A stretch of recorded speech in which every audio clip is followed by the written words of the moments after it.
It's a 1/24th scale crawler by Kyosho. It's meant to be an entry scale crawler.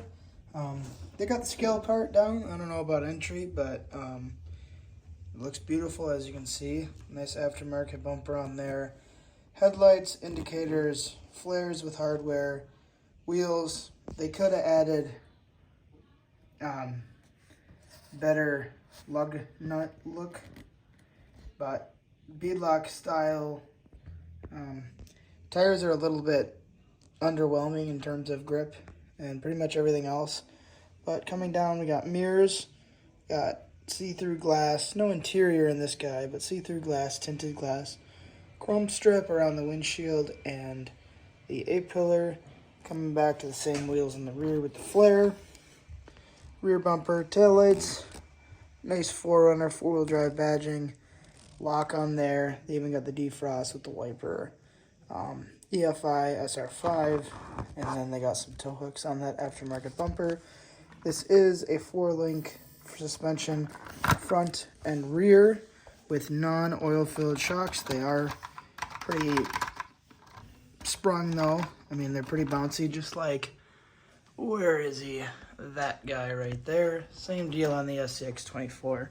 Just cost cutting, doesn't need to add oil. They could do a lot better with oil shocks, but doesn't necessarily need them. No lights on this one, sadly. As for a transmitter, you get a pretty decent one. It's called the Kyosho KT531P. It's a fully digital proportional radio. It's a 4-channel radio. You got your steering, your throttle trim, your steering trim, then you get your channel 4. Steering on this guy, pretty fast, pretty decent. But that's pretty much the only thing that's powered on this. Everything else is pretty underpowered. In terms of speed, not much. This is full reverse. Steering angle is not great either. I'll give you a demo of that here. Left is okay, right's not the greatest, but it's got plenty of power. But yeah, here's the top speed. And then here's reverse. Reverse, I feel like there might be something wrong with my particular one, because it barely moves in reverse. Set down a couple obstacles so you can see how the suspension articulates.